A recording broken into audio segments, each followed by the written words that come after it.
Deux Chroniques, chapitre 1. Salomon, fils de David, s'affermit dans son règne.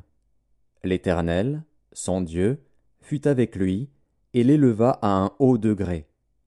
Salomon donna des ordres à tout Israël, aux chefs de milliers et de centaines, aux juges, aux princes de tout Israël, aux chefs des maisons paternelles. Et Salomon se rendit avec toute l'assemblée au haut lieu qui était à Gabaon. Là se trouvait la tente d'assignation de Dieu, faite dans le désert par Moïse, serviteur de l'Éternel. Mais l'arche de Dieu avait été transportée par David de Kirjath-Jéarim à la place qu'il lui avait préparée, car il avait dressé pour elle une tente à Jérusalem. Là se trouvait aussi, devant le tabernacle de l'Éternel, l'autel d'airain qu'avait fait Betsalil, fils d'Uri, fils de Hur. Salomon et l'assemblée cherchèrent l'Éternel. Et ce fut là, sur l'autel d'airain qui était devant la tente d'assignation, que Salomon offrit à l'Éternel 1000 holocaustes. Pendant la nuit, Dieu apparut à Salomon et lui dit : « Demande ce que tu veux que je te donne. » Salomon répondit à Dieu : « Tu as traité David, mon père, avec une grande bienveillance, et tu m'as fait régner à sa place.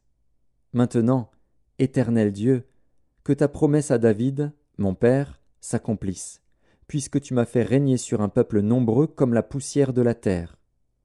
Accorde-moi donc de la sagesse et de l'intelligence, afin que je sache me conduire à la tête de ce peuple. Car qui pourrait juger ton peuple, ce peuple si grand ? » Dieu dit à Salomon : « Puisque c'est là ce qui est dans ton cœur, puisque tu ne demandes ni des richesses, ni des biens, ni de la gloire, ni la mort de tes ennemis, ni même une longue vie, et que tu demandes pour toi de la sagesse et de l'intelligence afin de juger mon peuple sur lequel je t'ai fait régner, la sagesse et l'intelligence te sont accordées. Je te donnerai, en outre, des richesses, des biens et de la gloire, comme n'en a jamais eu aucun roi avant toi et comme n'en aura aucun après toi. » Salomon revint à Jérusalem, après avoir quitté le haut lieu qui était à Gabaon et la tente d'assignation, et il régna sur Israël.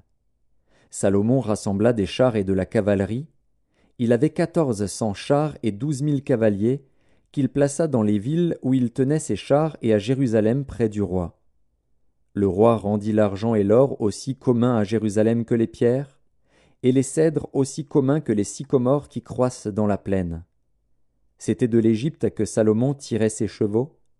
Une caravane de marchands du roi allait les chercher par troupes à un prix fixe. On faisait monter et sortir d'Égypte un char pour 600 cycles d'argent et un cheval pour 150 cycles.